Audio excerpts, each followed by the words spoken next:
mujizat masih ada.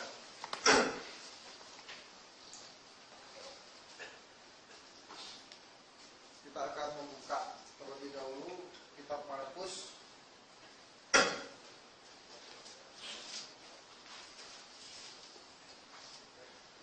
Masuk Markus pasal 16.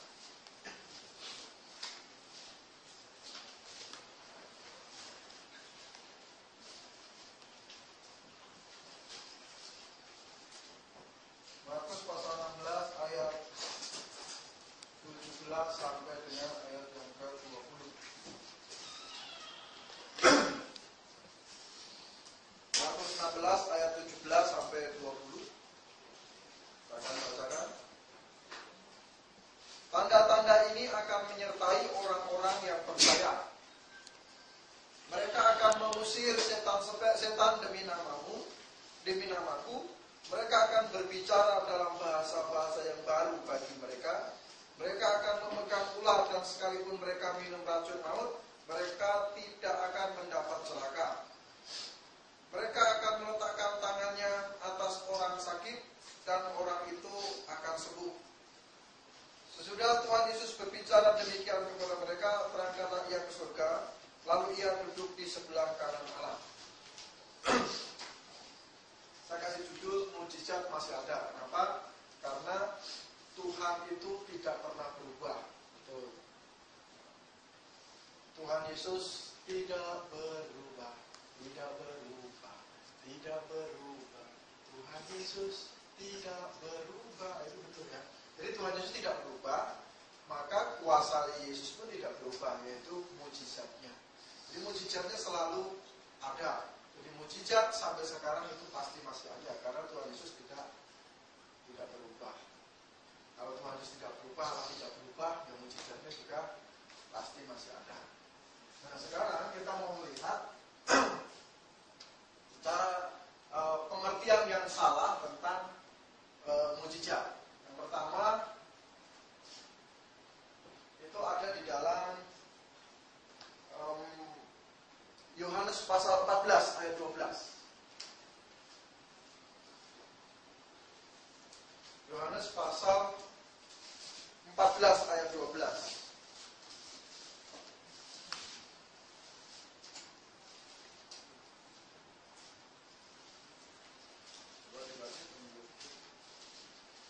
Yohanes pasal 14 ayat yang ke-12. Aku berkata kepadamu, sesungguhnya barang siapa percaya kepadaku, ia akan melakukan juga pekerjaan-pekerjaan yang aku lakukan, bahkan pekerjaan-pekerjaan yang lebih besar daripada itu, sebab aku pergi kepada Bapa. Ya, yang pertama perlu kita clearkan adalah kata pekerjaan. Kata pekerjaan ini bukan mujizat, ini salah, jangan disalah sama ratakan. Yohanes pasal 14 ayat 12 berkata bahwa murid-muridnya akan memiliki mampu melaksanakan pekerjaan-pekerjaan yang bahkan yang bisa dilakukan oleh Tuhan dan bahkan bisa lebih besar dari Tuhan Yesus. Kenapa? Karena Tuhan Yesus naik ke surga. Jadi murid-muridnya akan melakukan pekerjaan-pekerjaan yang lebih besar dari yang dilakukan oleh Tuhan Yesus di dunia. Tuhan Yesus melakukannya 3,5 tahun dalam proses dia di dunia ini. Sementara murid-muridnya bisa melakukannya panjang waktunya gitu. Nah, pekerjaan-pekerjaan ini apa? Pekerjaan-pekerjaan ini bahasa Yunaninya ergon.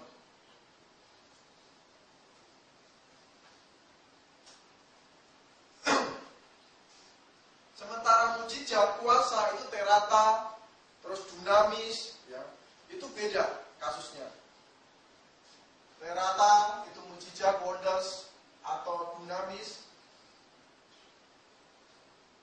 itu kuasa atau tenaga, ya, itu beda dengan ergon. Ergon itu pekerjaan. Sementara mujizat atau kuasa-kuasa itu bahasa Yunaninya dunamis atau terata. Nah di sini ini kita tidak boleh mensalah-artikan ayat ini. Kebanyakan sekarang teologi kekinian itu berkata bahwa Tuhan Yesus saja bilang murid-muridnya bisa melakukan pekerjaan-pekerjaan yang lebih besar. Contohnya siapa? Benny Hinn. bisa menyembuhkan orang, bahkan lebih banyak jumlahnya dari yang dilakukan oleh Tuhan Yesus. Siapa lagi? Benihim bisa bahkan ada yang bisa membangkitkan orang mati. Kalau Tuhan Yesus membangkitkan orang mati cuma paling 1-2 orang, tetapi ini banyak sekali bisa lakukan. Kata orang Afrika itu siapa tahu, kalau saya waktu cerita itu bisa bangkit orang. Nah kalau ini maksudnya ini berarti mujizat, gitu. Nah di dalam Yohanes pasal 14 ayat 12 itu bukan berkata mujizat. Coba saya baca ulang. Ini salah, kadang-kadang kebanyakan kita salah membaca ayat ini. Yohanes 14 ayat 12 saya ulangi. Aku berkata kepadamu, sesungguhnya barang siapa percaya kepadaku, ia akan melakukan juga pekerjaan-pekerjaan yang aku lakukan, bahkan pekerjaan-pekerjaan yang lebih besar daripada itu, sebab aku pergi kepada Bapa. Pekerjaan-pekerjaan, ergon bahasa Yunaninya, bukan dunamis, kuasa, bukan kuasa Allah. Jadi ini bukan main lebih jago kuasa Allahnya. Bukan berarti Benihim akhirnya lebih hebat dari Tuhan Yesus karena lebih banyak melakukan kuasa Allah. Bukan, ini pekerjaan. Ada satu mantan orang Muslim yang nginjilnya lewat internet terus itu. Pak siapa namanya itu? Pak, ada Pak Yoni, siapa namanya Pak? Orang Arab di sini. Sekali Butros. Sakaria Butros katanya sudah melalui internet bisa mentobatkan ribuan orang-orang Muslim di tanah Arab sana. Wah itu sih hebat. Itulah yang dikatakan oleh Tuhan melakukan pekerjaan-pekerjaan. Nah sekarang sekali bikin bus, kita buka website ini, Pak Abel baru kaget bahwa di Bandar Lampung ini banyak yang belajar dari website kita. Ini ketentang sendiri, ngelihat sendiri ketemu. Bahkan sulit kita tembus anak ini. Kita ajar, kita sulit, kita tembus. Dia diam-diam belajar pakai website. Dan itu ya ketahuan sama kita, ceplok batok udah belajar sama kita. Apalagi kalau yang tidak ketahuan. Inilah yang dimaksud dengan perkataan pekerjaan-pekerjaan. Artinya ini penginjilan. Ya, pada zaman Tuhan Yesus belum ada radio, belum ada televisi. Bikin traktat sulit karena penemuannya baru penemuan alat modern, baru laptop. Sekarang enggak lagi laptop, tab, mesin, klik. Bahkan diingetin sama mereka. Tunggu, ada apa? Ada grup BBM, langsung cepat. Jadi kalau kita mau menginjil orang sangat mudah sekarang, tinggal ketik, selesai. Ini pekerjaan, ini bukan wonders atau mujizat. Ini bukan kuasa. Ini bahasa aslinya tadi ergon. Jadi betul, murid-muridnya akan melakukan banyak pekerjaan yang bahkan lebih dari yang dilakukan oleh Tuhan Yesus pada saat di dunia. Tetapi bukan murid-muridnya lebih melakukan mujizat dari Tuhan Yesus. Ini salah. Kalau begitu ayat ini, tuh lihat tuh si Benihim itu bisa katanya kursi rodanya aja di belakang mimbar itu sampai bertumpuk-tumpuk katanya. Di shooting itu luar biasa nggak katanya? Itu pekerjaan-pekerjaan yang lebih besar yang dilakukan oleh murid-muridnya, katanya. Oh, salah. Luar biasa, ini mencuri kemuliaan Tuhan. Itu berarti mau ngomong murid-muridnya melakukan mujizat yang lebih besar dari Tuhan Yesus. Ngeri kalau ngomong begini. Bukan itu, ini pekerjaan. Jadi berbeda. Kita clearkan yang pertama itu masalah pekerjaan. Jadi bukan mujizat. Ini yang pertama, Yohanes 14 ayat 12 itu berbicara tentang pekerjaan. Yang kedua, fakta yang kedua, kita coba lihat, kita clearkan di Markus 16 ayat 17. Kita baca ulang Markus 16 ayat 17 sampai 20.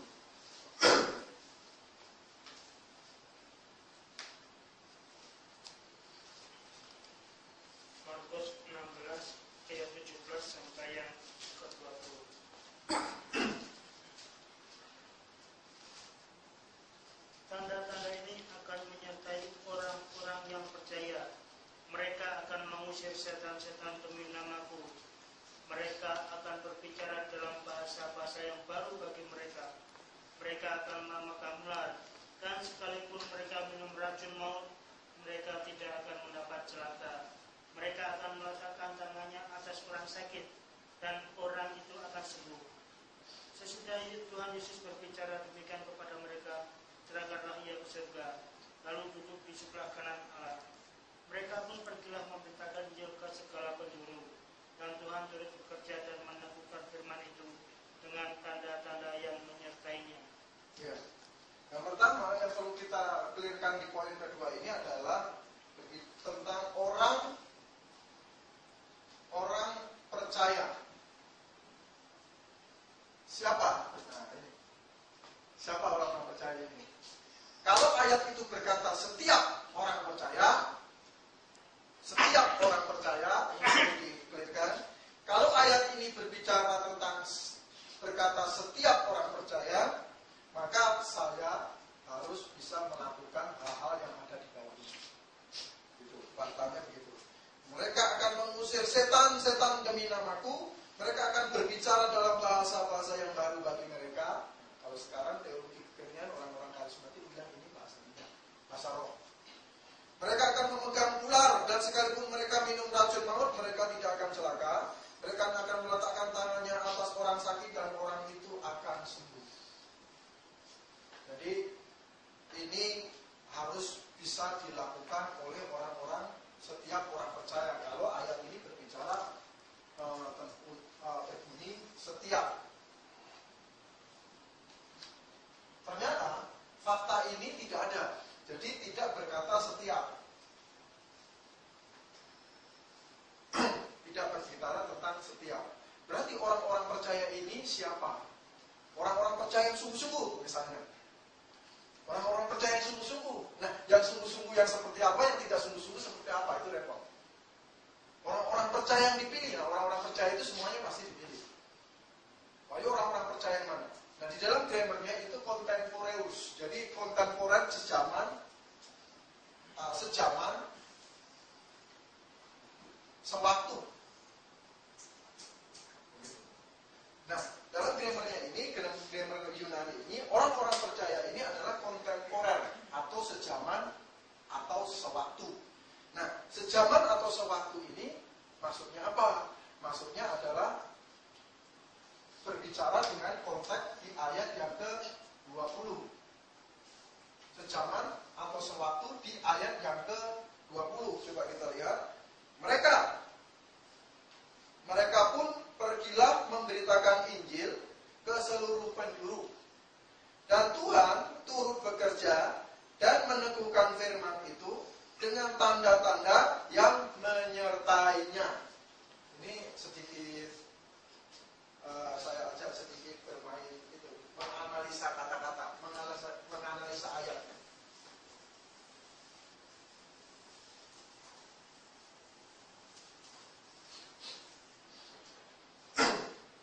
Ini jarang nih orang-orang ini. Saya mau ingatkan kembali, saya sudah sering di dalam PA kita sebutkan ini. Ini kata mereka, didahului dengan kata mereka. Mereka itu berarti jamak, banyak jumlahnya. Mereka pun pergilah memberitakan Injil ke seluruh penjuru. Siapa? Mereka ini tentu orang-orang percaya yang dalam grammarnya sejaman atau sewaktu. Nah, sekarang kita telah lagi. Mereka pun pergilah memberitakan Injil ke seluruh penjuru, dan Tuhan turut bekerja meneguhkan firman itu. Saya kasih huruf besar. Meneguhkan firman itu atau firman Tuhan dengan tanda-tanda yang menyertai. Nah, ini saya tulis di sini lagi, menyertai ininya. Berarti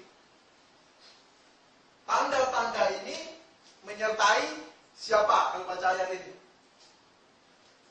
Tanda-tanda itu menyertai siapa? Tanda-tanda mengusir setan demi namaku, berbicara dalam bahasa baru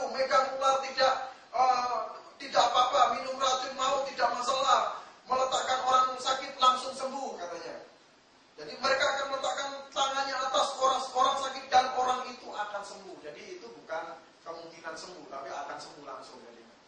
Jadi kalau kita baca ayat ini, tanda-tanda itu tadi menyertai siapa? Kalau kita ayat ini, mereka titik-titik tadi saya simpulkan meneguhkan firman itu dengan tanda-tanda yang menyertainya. Kita lihat ini nyanya di sini, itu tidak matching dengan mereka. Mereka itu jamak. Jadi harusnya meneguhkan firman itu dengan tanda-tanda yang menyertai mereka. Harusnya begitu. Menyertai mereka. Nah, menyertainya di sini ini tidak berlawanan dengan kata mereka. Berarti yang dituju oleh Tuhan poinnya adalah menyertai firman itu. Gitu. Nyanya di sini itu untuk meneguhkan firman itu. Gitu. Bukan meneguhkan mereka.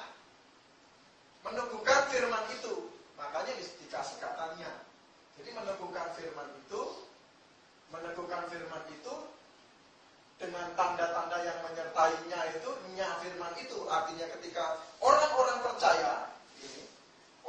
percaya ini berbicara tentang Injil, mereka tidak percaya. Oh, kamu gak percaya? Ya buktinya dari mana itu firman Tuhan? Oh, dalam nama Tuhan Yesus sembuh. Begitu. Karena pada saat itu tidak ada firman yang teguh. Artinya firman yang ada di tangan mereka. Gitu. Jadi berhubungan dengan meneguhkan. Berarti penjelasannya, pada saat firman itu belum teguh, orang menggunakan orang-orang percaya untuk meneguhkan firman itu dengan tanda-tanda. Itu bahasanya begitu. Kalau firman itu belum teguh.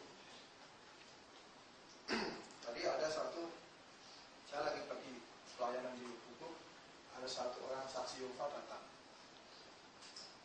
menginjili pur, datang menginjili pur, dikasihlah selembaran. Pur pikir, saksi Yehova pikir itu si pur, pintar dia datangnya setiap hari Minggu. Dia melihat orang-orang Kristen yang gereja yang mana, dia datang. Datanya mungkin orang Sabang, Pak yang Kristen yang mana, itu juga Pak Firman. Gak ada gereja mungkin. Dia dikasih Pak, sipur yang dikasih. Isinya apa? Isinya bagus.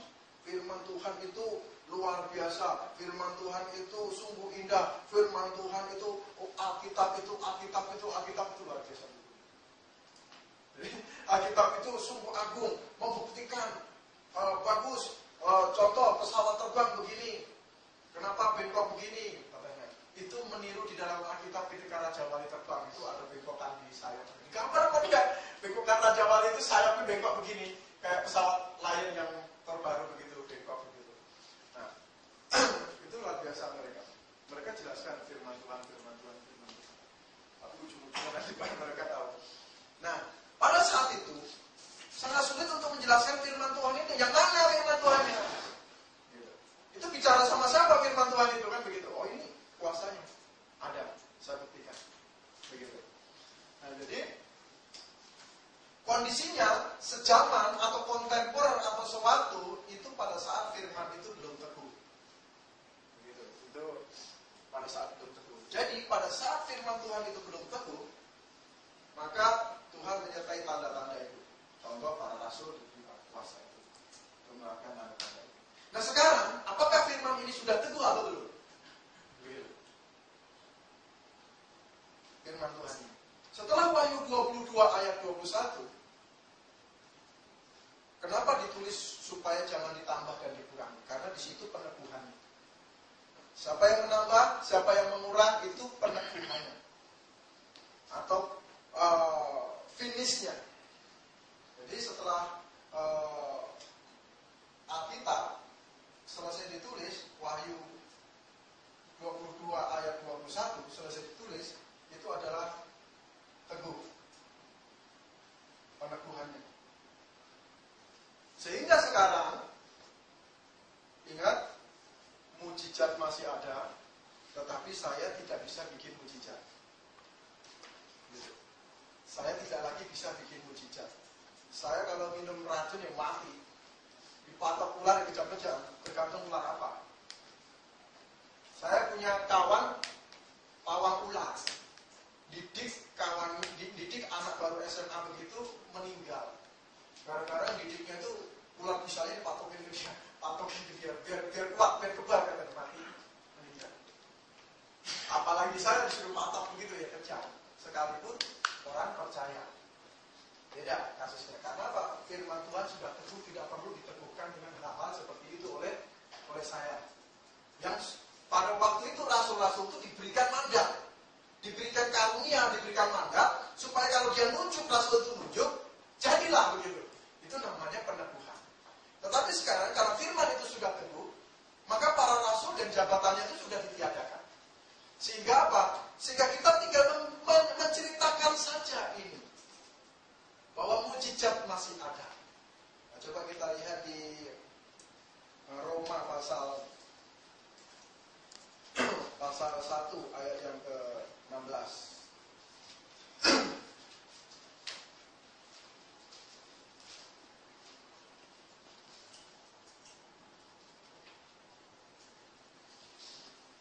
Roma pasal 1 ayat yang ke-16.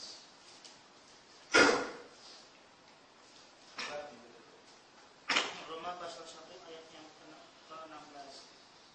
Sebab aku mempunyai keyakinan yang kokoh dalam Injil, karena Injil adalah kekuatan Allah yang menyelamatkan setiap orang yang percaya, pertama-tama orang Yahudi, tetapi juga orang Yunani. Sebab Injil sama dengan kekuatan Allah. Sekarang terjadi pemikiran yang sempit. Kalau yang namanya mujizat itu tadinya tidak punya duit, berdoa terus punya duit mujizat. Tadinya sakit terus langsung sembuh, itu mujizat katanya. Padahal yang dimaksud dengan mujizat itu adalah kuasa Allah atau dinamisnya Allah. Di Roma pasal 1 ayat 16 di situ sudah dijelaskan. Sebab aku mempunyai keyakinan yang kokoh dalam Injil, karena Injil adalah kekuatan Allah. Maksudnya apa? Injil ini adalah mujizat Allah. Jadi mujizat masih ada, masih ada. Selama masih ada kita memberitakan Injil. Jadi kalau saya sedang memberitakan Injil, itu namanya memberitakan mujizat Allah. Jadi mujizat masih ada, masih kekuatan Allah. Injil itu kekuatan Allah, mujizat Allah. Jadi sekarang saya percaya ke tidak mujizat Allah. Saya percaya sekali.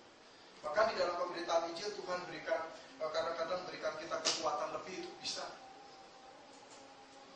Dalam pemberitaan Injil tahu-tahu kok Tuhan pertemukan dengan orang yang tidak kita sangka-sangka, itu bisa. Itu mujizat namanya. Caranya kok bisa pas begitulah, itu mujizat namanya. Dalam memberitakan Injil. Jadi tidak harus untuk bisa operasi sembuh, itu dinamakan mujizat, tidak harus begitu. Tetapi ketika memberitakan Injil itu berarti memberitakan mujizat Allah. Berarti mujizat Allah apakah masih ada? Oh ya masih. Mujizat Allah itu adalah hak Tuhan setelah firman ini teguh. Setelah firman ini teguh, mujizat itu adalah hak Allah. Jadi Allah akan berikan itu kepada siapapun.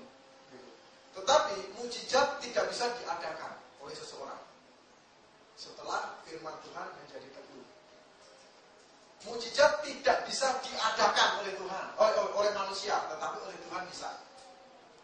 Tuhan selalu mengadakan mujizat setiap hari, setiap saat. Tetapi oleh manusia, mujizat tidak bisa diadakan.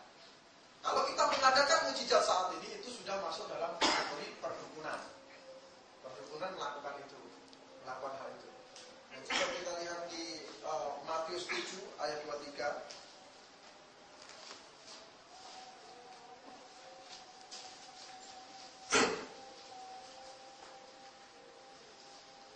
Ayat 22 sampai 23. Matius pasal 7 ayat 22 sampai ayat 23. Pada hari terakhir banyak orang akan berseru kepadaku, Tuhan, Tuhan, bukankah kami bernubuat demi nama-Mu dan mengusir setan demi nama-Mu dan mengadakan banyak mujizat demi nama-Mu juga?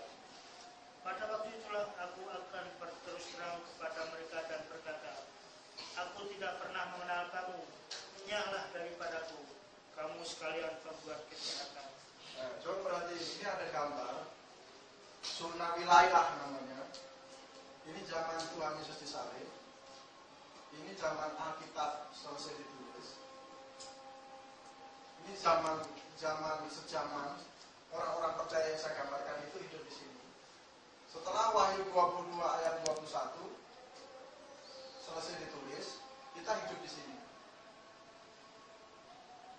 Sejak zaman inilah Alkitab berkata bahwa ini adalah zaman-zaman akhir, itu zaman kita. Nah, di sini katanya, saya ulangi, pada hari terakhir banyak orang akan berseru kepadaku, Tuhan, Tuhan, bukankah kami bernubuat? Ini bernubuat demi namamu, bukan demi Allah yang lain, Kilaihut, Tuhan Im dan sebagainya, bukan itu. Tapi demi namamu, demi nama Tuhan Yesus.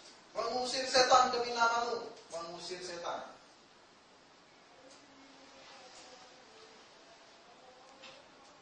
Ketiga, mengadakan, banyak hal ini saya bilang tadi, mengadakan. Mengadakan mujizat. Demi namamu juga. Pada waktu itulah aku akan berterus terang kepada mereka dan berkata, aku tidak pernah mengenal kamu, nyala daripadaku kamu sekalian pembuat kejahatan. Kenapa? Karena Tuhan sudah bilang, bukti orang yang percaya kepada Tuhan itu adalah menggali firman Tuhan ini. Menggali Alkitab ini, firman Tuhan ini, sepanjang masa. Ketika firman Tuhan ini dilecehkan, atau diolok-olok misalnya, ini sudah teguh tetapi merasa belum cukup gitu. Mesti tambah firman Tuhan secara lisan. Aduh, ini kan firman tertulis, yang lisan kan masih ada. Kurang dia, mau yang lisan juga. Padahal yang lisan itu, yang tulisan itu berasal dari yang lisan. Kita tulis saja, oh ya, kamu lisan dapat ya? Saya tulis ya. Wahyu dari apa? Dari Teluk Betung misalnya, saya tulis ya. Saya tambah di sini, tambah banyak firman Tuhan. Nah, di sini terjadi kesalahpahaman. Di sini ini melakukan aktivitas kata kerja, bernubuat, mengusir setan, mengadakan mujizat. Itu jelas satu kata kerja. Jadi yang saya bilang tadi, mujizat tidak bisa diadakan oleh manusia saat ini. Ketika firman ini sudah terus. Dulu firman Tuhan itu, mujizat itu diadakan oleh manusia bisa. Kenapa? Karena Tuhan kasih mandat untuk meneguhkan firman Tuhan yang belum di tangan mereka. Setelah firman Tuhan di tangan mereka, Tuhan cabut mandat itu. Maka sekarang jabatan rasul dan nabi sudah tidak ada. Gitu. Nah, sehingga siapapun, seseorang tidak lagi bisa mengadakan mujizat. Tetapi sifatnya temporer demi kepentingan kekuatan Allah atau Injil Allah itu bisa saja. Misalnya, saya pergi ke tengah hutan, di situ saya ketemu seorang pemburu, ya, pemburu yang di situ tidak ada dokter dan lain sebagainya. Terus saya berdoa untuk beliau dan beliau bisa sembuh. Oh, itu bisa, berarti Tuhan sedang mendengar doa kita, doa saya untuk menyembuhkan orang ini, itu bisa saja. Tetapi setelah pulang ke Tanjung Karang ini, ke Bandar Lampung di sini, saya tidak boleh bilang, oh, saya punya kuasa mengatakan itu tidak bisa. Karena itu bukan hak saya. Bisa jadi nanti orang bisa pakai orang lain lagi, bukan saya lagi. Kalau pada zaman para rasul saya dikasih mandat. Jadi bisa terus gitu. Kalau sekarang tidak bisa begitu.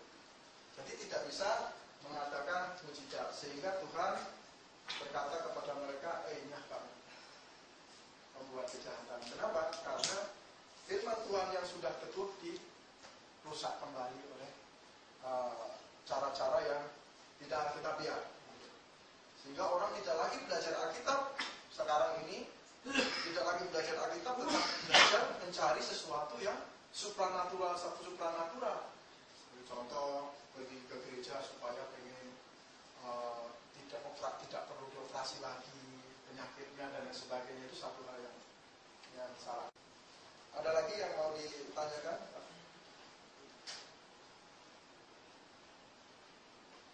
Kalau tidak ada, kita ambil. Sampai kami di dalam surga, kami bersyukur untuk Sunday School kami, dan kami belajar menggali kebenaran firman-Mu. Berikan kami